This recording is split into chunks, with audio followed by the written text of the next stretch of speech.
कन्या बड़ी होकर अत्यंत तेजस्वी और रूपवान हुई, लेकिन सावित्री के विवाह के लिए उसके पिता को कोई योग्य वर नहीं मिल रहा था। इस बात से दुखी होकर उन्होंने सावित्री को स्वयंवर चुनने के लिए कह दिया। एक दिन तपोवन में भटकते हुए सावित्री की भेंट साल देश के राजा भूमसेन के पुत्र सत्यवान से हुई। राजा भूमसेन अपने पुत्र सत्यवान के साथ वन में निवास करते थे, क्योंकि उनका राज्य शत्रुओं ने छीन लिया था। सत्यवान को देखकर सावित्री ने पति के रूप में उनका वर्णन कर लिया। जब नारद मुनि को इस बात का पता चला तो वह सावित्री के पिता राजा अश्वपति के पास पहुँचे और बोले, हे राजन, यह क्या कर रहे हैं आप?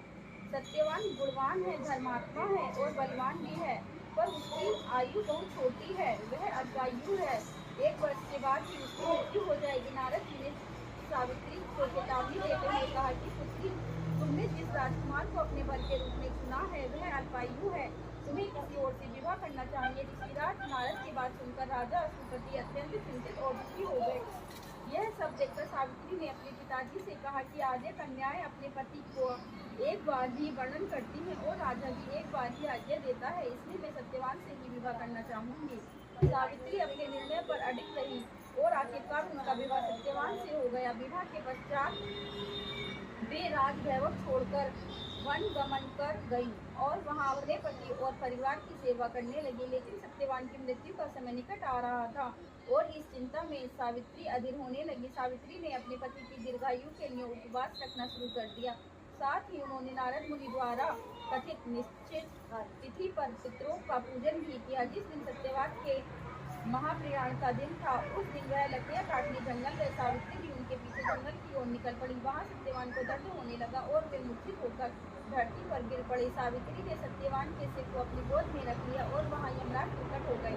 बिना विचलित के पूरे विश्वास के साथ सावित्री ने यमराज से सत्यवान के प्राण न ले जाने की प्रार्थना की, लेकिन यमराज एक नहीं माने। सावित्री भी अपनी बात पर अडिग रही और यमराज जी के पीछे पीछे प्रार्थना करते हुए चलने लगी। यमराज ने सावित्री को समझाने की कोशिश की, यही विधि का विधान है, लेकिन सावित्री ने उनकी एक ना सुनी। आखिरकार सावित्री को निष्ठा को देखकर यमराज ने कहा कि हे देवी, तुम धन्य हो, मैं सत्यवान को प्राण नहीं छोड़ सकता, मुझे तुमसे कोई और वरदान मांग लो।